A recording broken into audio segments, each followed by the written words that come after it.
me a god. You call me a god. You call me a god. You call me a god. Let's go. I'm about to go off like a weapon. Fuel to the top, got a filled up engine. In my thoughts, obsession. I will not stop, no, I'm never second guessing. I got a God complex. Haters love to hate, but I never feel pressed. Got a lot on my plate, but I never get stressed. I'll take all the pressure like I'm acing this test. Tear it up like I'm Jason. I see the world like it's ready for the taking. I see this place like a game I'm playing. Straight to the bank to collect my payments. No negotiations, it's my way, I was born impatient. And like a damn Freemason, I'll run this nation. You call me a god. You call me a god. You call me a god. You call me a god. I don't know how to stop. I just go till I drop. Whether it's working or shots, give it all that I got. You can watch me work in my element. Anyone in the way is irrelevant. You wanna cross me, cool, not intelligent. Cause I don't forget shit like an elephant. Go ahead and tempt me. Put it on the line and you'll come up empty. If I got time, I'm deadly. Never caught off guard, no, I'm always ready. I got a hand real steady. Look me in the eye and you'll see no hezzy. About to get real messy. I'll put you in a grid 6 feet like Kenny. You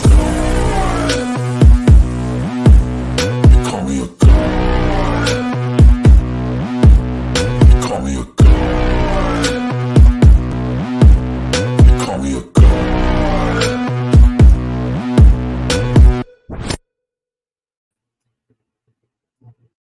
Good, everybody. It's your boy Reckless Ray Dinero, and we are back at it again with another episode of Future Financial Strategies. You've made it most of the way through the week. This is usually my Friday, most likely my Friday, most of yours pre-Friday, so happy Friday Eve to those of you who are rolling in here. You've made it through hump day. We're making moves. First and foremost, we want to give a shout out to the sponsor of the show, myself, and the platform. That is Delta Investment Tracker app. Not only is it great for tracking your crypto portfolios, it is also magnificent for tracking your traditional finance portfolios. One of the things that I love about the pro version is it lets me know when my dividends hit. One of those things, I don't always look in my traditional portfolio account. I do manually reallocate my dividends because sometimes those dividends are going towards other things. They definitely will be moving forward, and I definitely will be I'll be getting a little bit more enjoyment out of parsing that money out now that there's going to be some actual money showing up.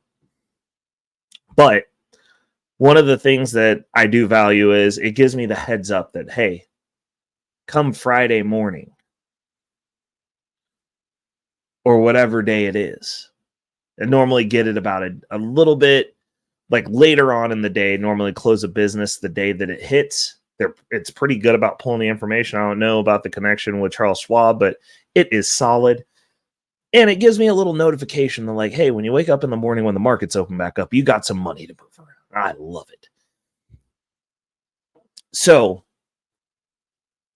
definitely give it a shout. I do not get, it's not a paid sponsorship. I got a link down in the chat or in the description, not in the chat. It's down in the description to let them know that, hey, you heard about them via your boy Reckless Ray Dinero, and it just lets them know that you found them via me. I mean, it doesn't give any discounts. It's just a link to download and try out the app.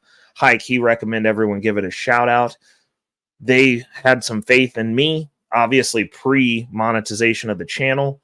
So I have a lot of faith in them and allowing me to use the pro version of the application. So we're definitely ride until the wheels fall off with the people over at Delta Investment Tracker app. Secondly, if you are interested, also down in the link, I've got a referral link for Circa 84 if you're interested in taking your investment journey to the next level. You can tap in with us. It is a Discord group. multiple rooms in there, lots of topics. You got me over in the crypto space mostly. Definitely have some key people over in the stock and real estate rooms. We've got real estate wholesalers, real estate investors, investors of multiple different fashions, options, futures, day trading, you name it, buy and hold. Going to be rolling out my dividend portfolio information in there here coming pretty soon once we start getting out of the one position, but we're almost there. It's going to be great once this waterfall starts. It's going to be a dominable snowball that's going to be rolling downhill at record speeds, and we're going to talk about it, and then all the fire movement people are going to get up in arms, and they're going to be jumping into the picks that I got after the fact. Actually, it's just one because nobody's messing with the cryptocurrency space within the traditional finance space yet. They're still leery about it. It hasn't started greatly impacting those portfolios and saving the day the way that it's gonna. And yeah, so we're going to jump right into the show today. We're jumping right into it.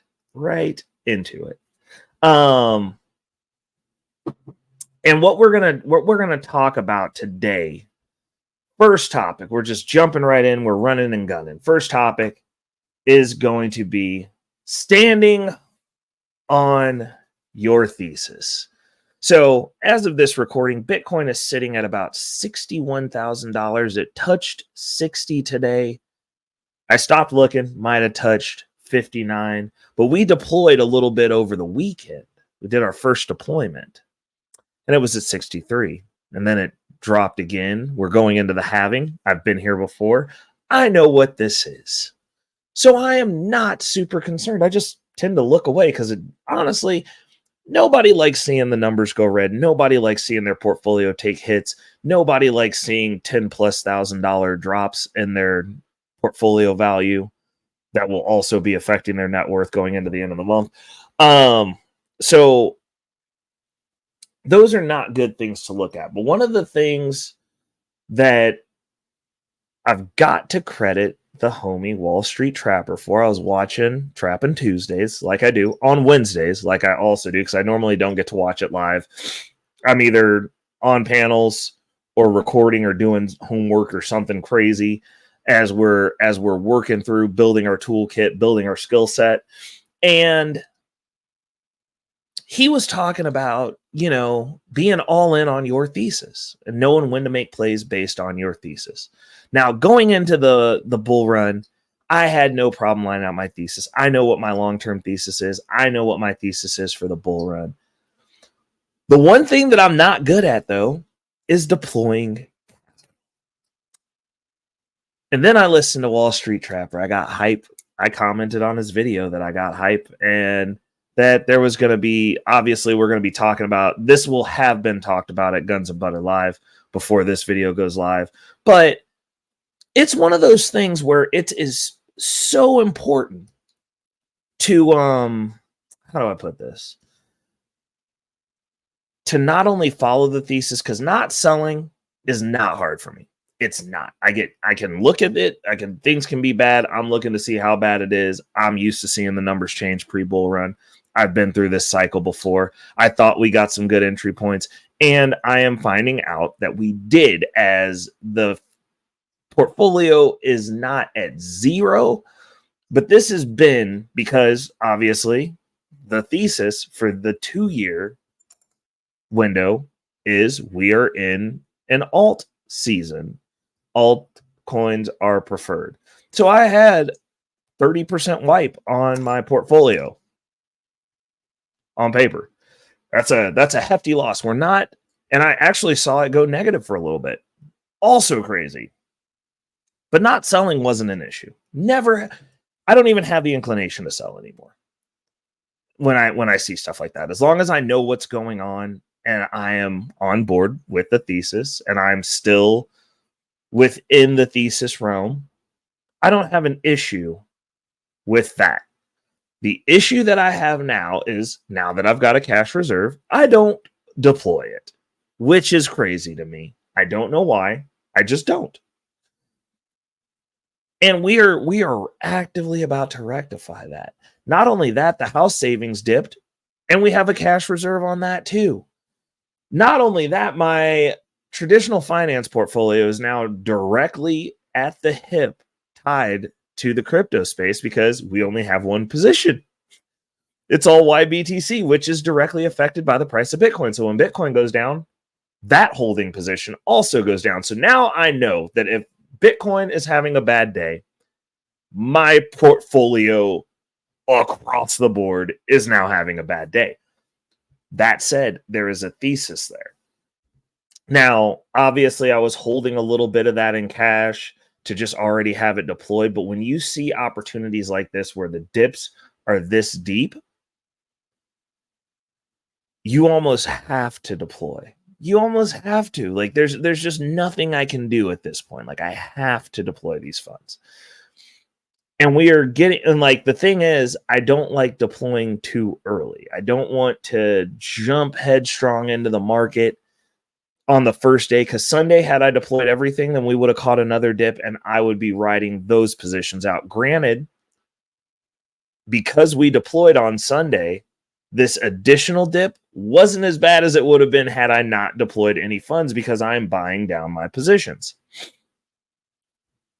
But in regards to my traditional portfolio, because obviously this is Future Financial Strategies, and we have a thesis over here, nothing goes up in a straight line. There are going to be retracements across the board. And I'm sure that the detractors and the people who love to bash the cryptocurrency space, that are hoping that I fail, that are hoping that I capitulate, that don't realize I've been here for over 10 years. And they think that this is the worst I've seen. I've seen worse than this, good sirs. And they're like, well, what's Ray going to do? Is he okay? Is Reckless Ray okay? He's been talking, beating his chest about crypto, and now the market's down. And the market's down in the short term. Unfortunately, for the people who look at things short term, this is a nightmare, catastrophic event. But for somebody like myself, somebody like those in the wolf pack, when we see chaos, we start looking for opportunity. And there's a lot of opportunity. And what we're going to be doing is deploying through the halving. This pre-halving sell-off, not surprising. Macroeconomic events affecting the markets, not surprising. The fact that we're holding at 60 and that's kind of setting itself at our new bottom, that's wonderful. I can work with that. The fact that we're sitting in a bottom of the barrel scenario for Bitcoin, which has completely decimated the altcoin market. Everything is on sale. My position in YBTC. Let's take a look at that. Let me pull it up real quick and see what the damage is over there. I haven't even been looking at my brokerage portfolio because it is ugly. And frankly, it's moving up. Not as ugly as I thought, but ugly nonetheless. Let's see here. Yeah, I mean, this is holding strong at 51. So YBTC right now is holding strong at 51.25. I mean, we'll have to see. Let's see here. What's do we have a yeah, it's down about $52. I think we spiked at about I think I peaked in there one time and it was at 60. I think we're gonna be making another purchase. We're gonna be making a buy down here at the 50 marker because I've been buying around 50. I'm pretty sure I've been buying around 55. So if we're holding strong here, I can do something with that. Most assured I can. And so we're gonna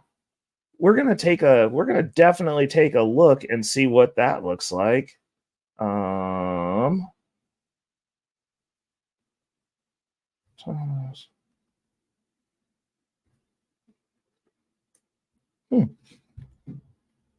Oh, actually, you know what?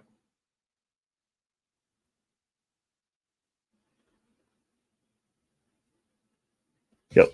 Yeah, we're gonna be taking a look at that because we're trying to get that position set. We're definitely gonna be looking at it because we got some stuff coming our way.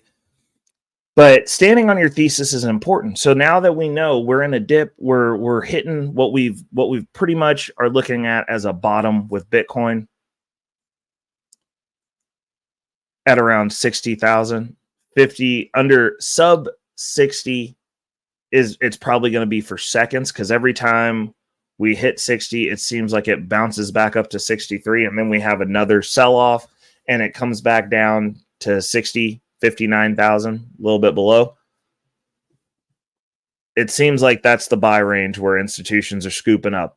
People are buying at that number. So we will also, as I always say, follow the money. We will also be buying at that number.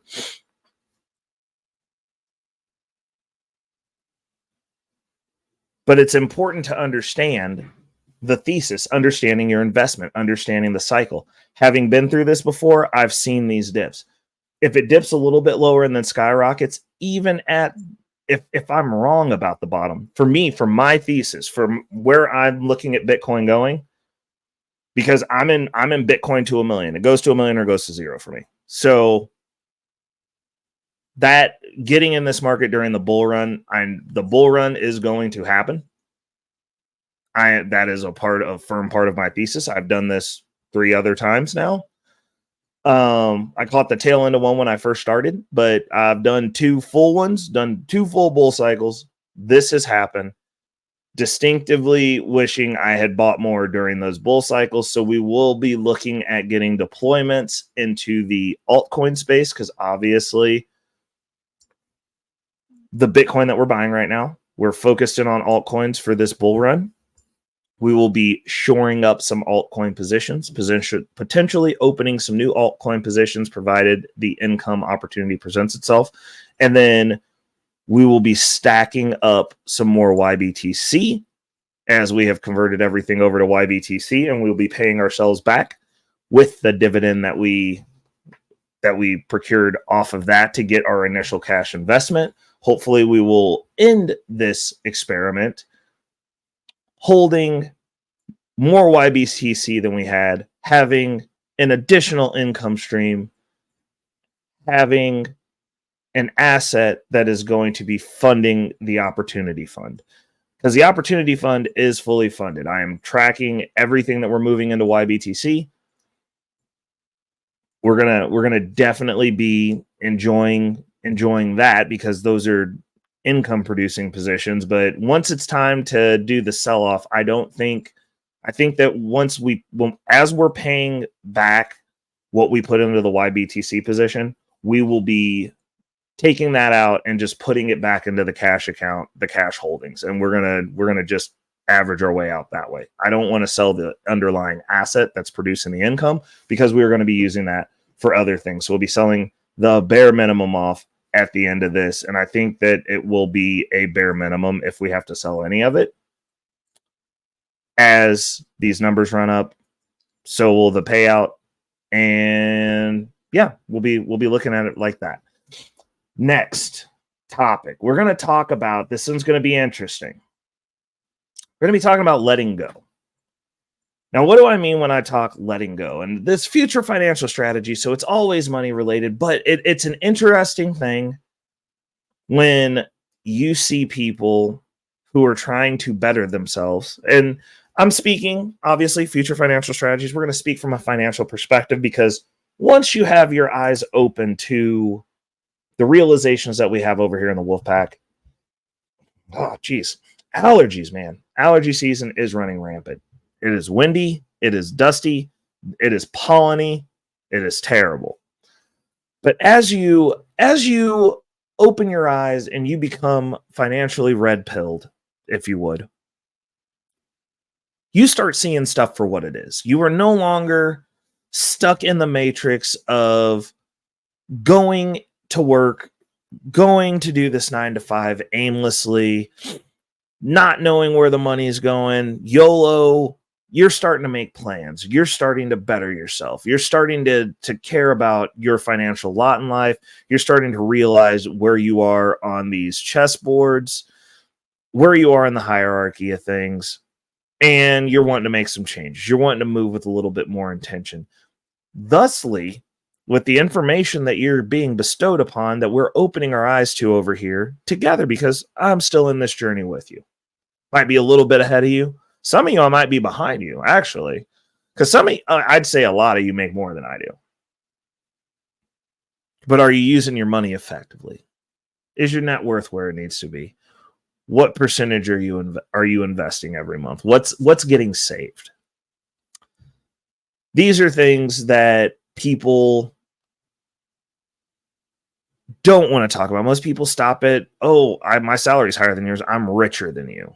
Are you? Are you worth more? Are you? Like, if you actually hash things out and we see who's got how many points on the board, are you in real life? Because obviously these people can sit in these little boxes and say anything they choose to, and I'm very proud. And I actually do find it a point of pride. I really do. That I make under six figures. I really do. I understand everybody's like, you got to go get the bag. You got to go get the bag. I'm like, peasants worry about being the best slave. It's more, I think it's as important. I would say it's more important because I do things that people say is impossible. Owning a home. You know, obviously, I don't have some of the baggage that people have having children. Like these, having children, life events. Well, actually, I'll say random life events you don't have control over. Random life events. But having children and breeding incessantly, those are choices. People put themselves in those positions.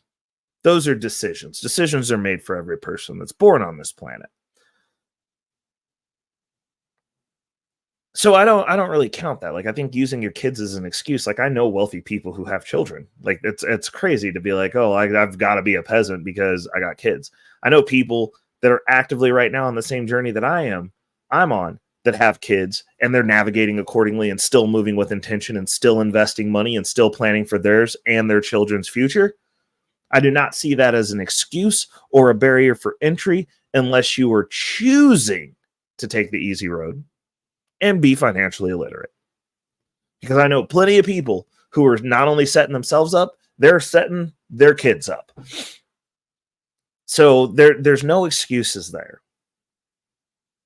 But as you open yourselves up to this new reality, this new paradigm, your conversations are going to change. How you're going to move is going to change. People are going to wonder why you're not out at the club. Why don't you want to go get bottle service every night? Why are you disappearing for months at a time, stacking and then showing up like you never left? And not only that, people will try to hold you back or make you feel bad for trying. And it's crazy to me, but I always say you have to let those people go. You have to set limiters. Like, I'm not necessarily saying, because like I've been through a situation where I remember a buddy of mine, old friend, within the dance community. And so like obviously I break dance, so I'm part of a dance community, but you know, there's an inherent sense the conversations are different. People are on different MOs. Most people within that community are, for all intents and purposes, chasing clout and being broke. All the clout in the world, nothing to show for it. Fair. Because that matters to some people. It really does. It really does. I'm happy I got that taste out of my mouth early. But he was going to be a doctor, and he made this big to-do about letting everybody know that he wasn't going to hang out with us anymore because he was going to be a doctor and moving up in the world, and now he's special in somebody. And we haven't seen him since. and I'm sure he's out there, you know, living his best life, doing what he does, but the doctor is a title. That does not guarantee that you're wealthy. Not every doctor is wealthy. They're not. They still have to go to work. like that's the first thing. And secondly, most of them work at hospitals. The vast majority of doctors work at hospitals. Some doctors, the wealthy ones, own hospitals. You know, different roads. And I've seen both. But it was interesting, and I on one hand I do understand. because he was stepping into a different paradigm, different conversations, different language. But then on the other hand, I didn't understand because he wasn't a known b-boy. He wasn't great. He was below average. He was a mediocre b-boy. And so it wasn't like the scene was losing something. He just wanted to make sure that we knew he was going to go be a doctor, which is basically what peasants do. Like, it's like you're broke and like you get a little bit of money, you start throwing your salary around in people's faces. And it's like only peasants talk about salary. No actual rich person in reality is asking you what you make a year. That's what poor people who just got some money do. Seriously, like unless they're trying to figure out what it's going to cost to get you to come be on their team because you're good at what you're doing. Only time, and they're not telling you what their salary is. Elon Musk's salary is $50,000. He is the richest man on the planet. That's how much he gets paid on his W-2, because that's the worst class in the system to be in, is the worker. You pay the most in taxes, you get the least in write-offs, and you work the hardest, and you fund everything. It's a dumb non-starter argument. But that's where people get off course. But the thing is, as we start building, because we're asset focused over here, peasants are talking about how much they have in the bank. That's dumb. I got 6 figures in the bank. You're an idiot. Okay. Like, great. Because they don't know how money works. They're putting money in the least flowing channel, talking about, oh, I'm gonna do something with it eventually. It's like there's no reason to have 6 figures in the bank unless you have spur of the moment 6-figure problems that could potentially actually happen in real life. Most of you do not. Most people do not. Rich people do not have random 6-figure problems. They're like, oh, I need cash right now. I can't wait 24 to 48 hours for it. But I digress. These people want to challenge what you're doing. They'll be Debbie Downers. You'll be telling them how great it is. Look at this new savings level I made it to. Yeah, my life's terrible. It's hard out here. Inflation. I'm waiting for the government to come save me. No one's coming to save them. They don't know. They think they're gonna beg Biden to forgive their loans so they can get out of debt. Because the only thing that they know to do is to go ask somebody else to fix the problems that they decided themselves into. And you gotta let these people go. And by let them go, and like going back to the old story that I was telling about the b-boy who was going to be a doctor and told us all he wasn't fit to hang out with us anymore. He did it. He was making that delineation based on being a doctor. And, I've got friends who are doctors. Like, I know for a fact he's not the best spinal surgeon in the region. And I talked to the best spinal surgeon in the region. So he threw the baby out with the bathwater. He wanted to remove himself from the whole scene and let us all know that he was leaving. Which is petty, rude, and kind of dumb in my case, because like I know surgeons now. Fast forward in life, you never know where people are actually going to end up. So, he nixed a potential contact. So I don't necessarily believe in up and dumping whole social groups. I think that's kind of weird. It's pretty corny. Unless it's everybody spreads out and like it's just a whatever thing, and then I'll see you when I see you. I understand that does happen, but like parading around and telling people you're not going to be friends with them is I don't know. It's pretty loser mentality. Like I don't think he's the best doctor now either. Probably not. I'm going to guess, unless his attitude and mindset changed at some point during med school. But the thought process behind that and the way that played out was weird to me. And because unless they're involved in a legal activity or it's somebody who's going to get you in trouble or harmed, like I could see getting rid of those people. Like you definitely don't want to be adding issues to your life. But that aside, you spend less time with those people. You spend less time with the people that aren't going the direction you go to. Like, I've got plenty of friends. It's just the conversations just don't make sense.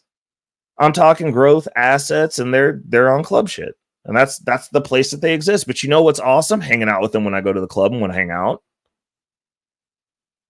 Like, there's people that only fit in one facet of life because they can't speak the language where you're at. And like, unless they want to go there, there's no, it makes it hard to spend the bulk of your time with those people. It will also make it hard for you to get to where you're trying to go, trying to spend additional time to facilitate those relationships with people that aren't trying to go where you're going. So we gotta start learning how to let go. We have to start learning how to let go with class. Like, it's not that these people don't exist, because you never know. Those people could turn around and they get on the financial journey and maybe it just hits a little bit late for them. But then you're there to help them move forward. Like, you should definitely spend time mentoring the people coming behind you that are trying, not throwing stuff in the face of people that aren't doing what you're doing, trying to make them feel bad and or stupid. The people that want the knowledge, you can give the knowledge to, but don't go evangelizing this space. Like just don't. It's just not, it's a waste of energy. It's a waste of time. The people that see you moving, that can dial in and be like, yo, this dude's moving a little bit different than the rest of us, and he getting some different results, and he's putting space between us socially, financially, all of it. I need to know what he's doing. When they get to that point, you know, you can be there to give them the game.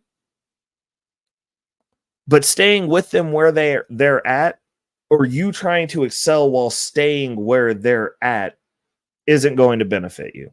And so that's my little spiel on letting go. Now we're going to talk about something that I ran across that I found really interesting, because I don't do it. And actually, I kind of do. But I want to talk about loud budgeting. It's a new, I don't even know how to put this, like a new fad or something, I guess. And loud budgeting is a financial strategy that involves prioritizing your budget and sharing your spending and savings goals with others. The goal is to make better choices by creating boundaries with spending and sharing those boundaries with others. Now, I'm not a fan, me personally, I don't budget.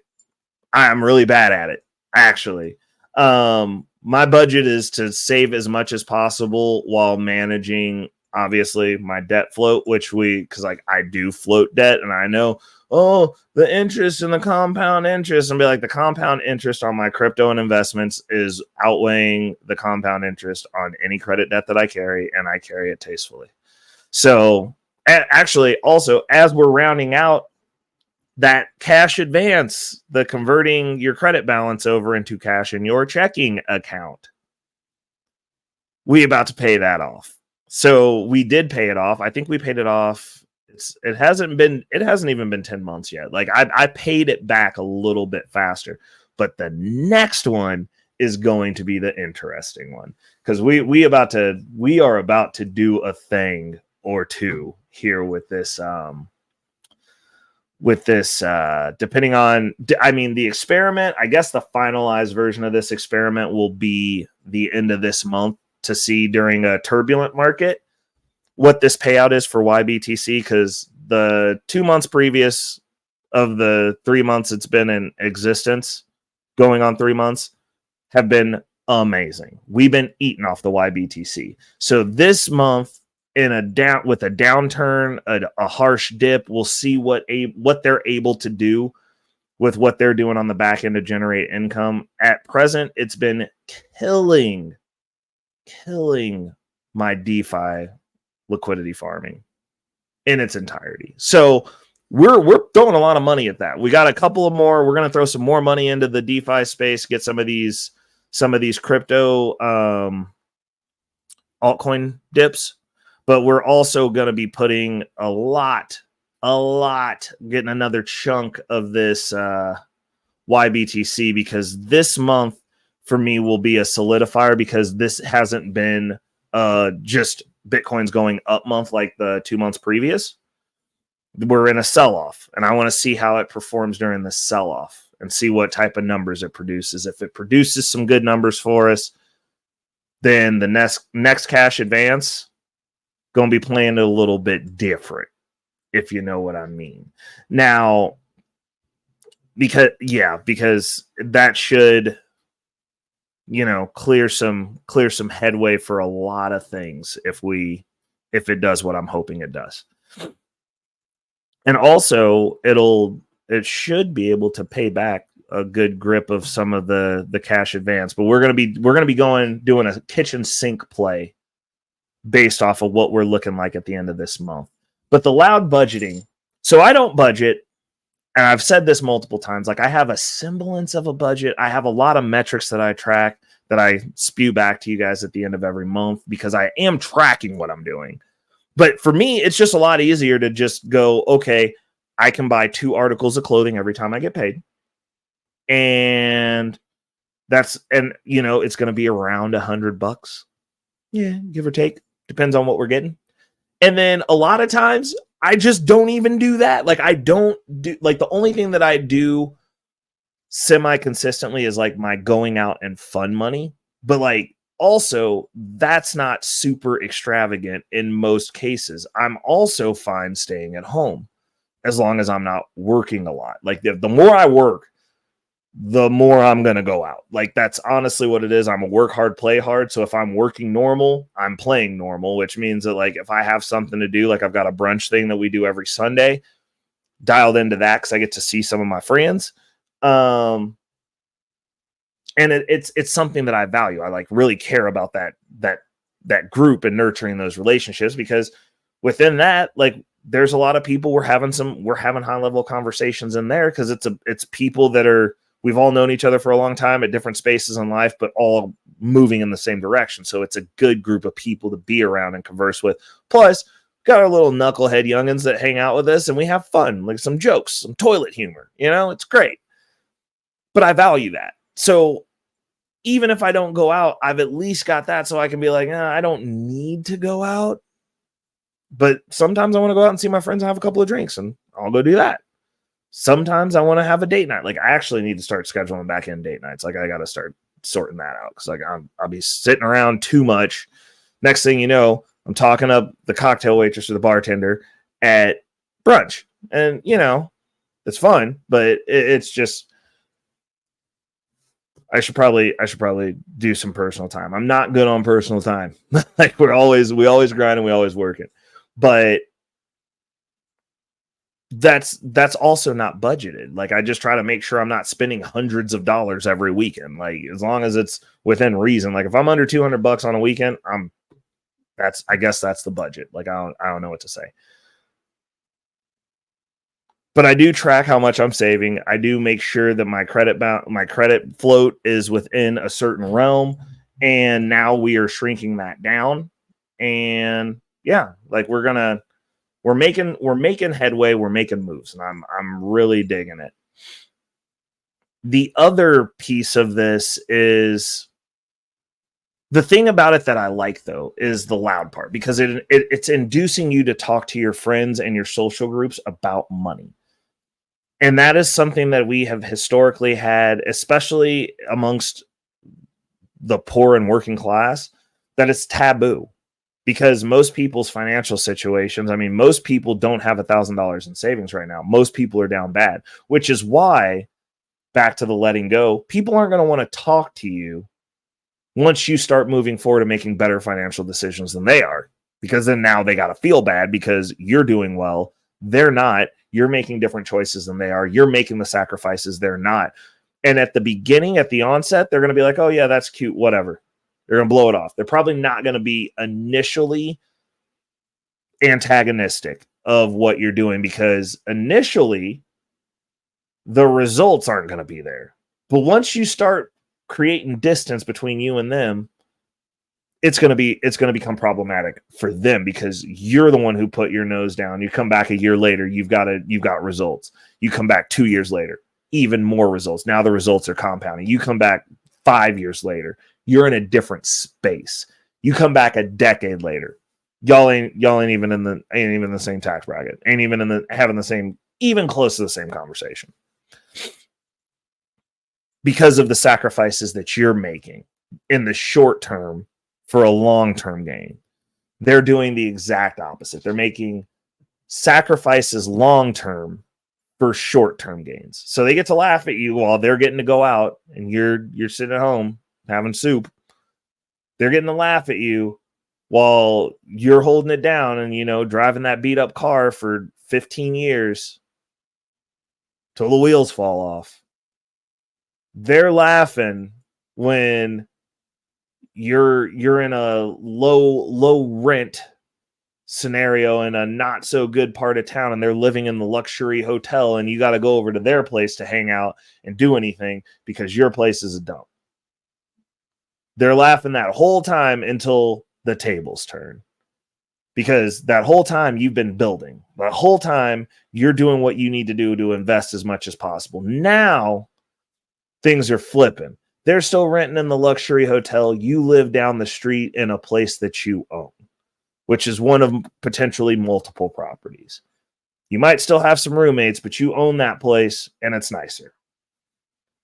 You're upgrading your car. You're upgrading your lifestyle. Now you can go and you can go kick it at the nice restaurant. Now you're eating at places that they can't afford to go because their budget has constraints. Your budget is ever expanding and growing limitless. These are the things that we're working on over here. I love that about loud budgeting though, because it's forcing you to talk to the people around you about money and making those conversations more normalized, more pleasant. And I don't think that we should normalize not talking to people in a I'm talking to or at you kind of way, but like making it builds amongst friend groups. Once you've got your group of people lined out, that's your tribe that you're building with, money is supposed to be a team sport. There's a lot of things that we can do on our own. And I mean, especially now. But there's also a lot of context that you get from just bouncing ideas off others and hearing how other people are navigating with their finances and being able to sit down and have those conversations. Those are the things that will build up and add value across the board. Just being able to sit there and be like, cool, I'm doing this, this, and this, and this is my strategy, and this is my thesis. And oh, well, this is my thesis, and I'm kind of navigating in this lane over here, and then I've got this going on over here, and then having another person be like, well, I'm doing a little bit of both of those, but here's how I'm flipping it. And you might get some ideas out of that. But the fact that people don't talk about things, it makes this big elephant in the room. And you might have some advice or some way to help those people that are financially drowning. People are sitting out here walking every day with just a financial sword run through them, just financially bleeding out, not saying nothing. And we're just not talking about it. People are, one of the leading causes of divorce is finances. People just not talking. Don't even want to talk to your spouse about what's going on. Let alone your friends. And it's just like somebody could have had an answer. Somebody could have nipped this in the bud. People are not financially aligned because dudes are out here just chasing appendages and girls are out here just trying to figure out who can scratch that itch. And they're not having any conversation before they get married about how they handle finances. What's available? What's going on? That's the reason you have these women who are out here predatorily hunting down these dudes to try to figure out a way to finesse these guys into marrying them. And dudes are doing it without a prenup, no protection. They tell you to wrap it up. They won't tell you to wrap up your finances though, if you have assets. Now, a lot of y'all are just coming into brokies. Like, that's a different conversation. But these chicks aren't looking for brokies. They're looking for dudes with assets. And like, the dudes are not protecting themselves financially. Ladies, y'all are getting to the bag now. Financial protection goes both ways. If you're coming in with assets, that should be protected as well. Potentially. I mean, I don't see a lot of dudes going after chicks as resources like that. That's not even, it's, the stat is negligible. We know of a couple of high profile cases, but by and large, it's not like most dudes who own homes got them through divorce. Like, it's just not, it's not a problem yet. But I mean, now that you guys got this soft guy era thing going on, might want to start protecting your assets.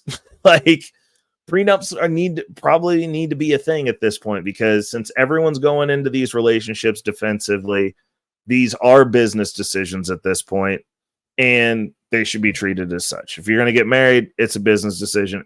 Figure out, put everything on the table up front. Y'all should probably figure out how the marriage will dissolve, because obviously 50% of them are getting dissolved anyways. A lot of these women are coming in with baggage.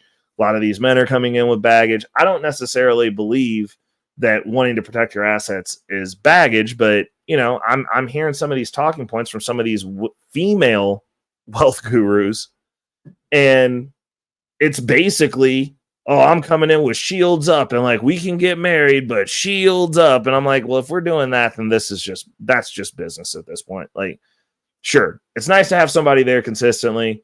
I get it. But at that point, like, you want to keep the shields up, keep the shields up. We keeping all the shields up, and then we'll just treat it like business. And if the business don't work out, then you know what, everybody can part ways amicably. And we already know going in how it's going to end. And protect your stuff.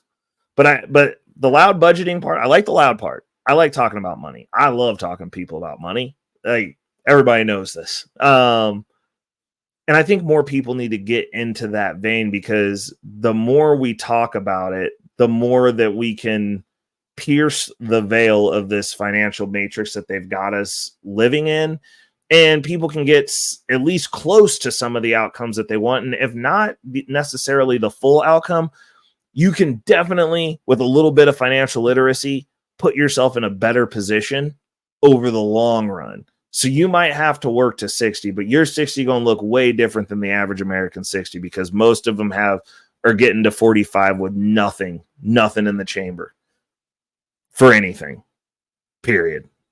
And it's wild.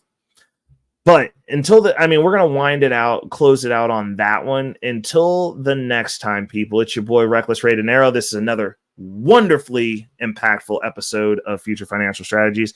I've laid out my thoughts. I want to hear your thoughts and responses down in the description, because I for sure be leaving my thoughts and responses in other people's comments on their videos.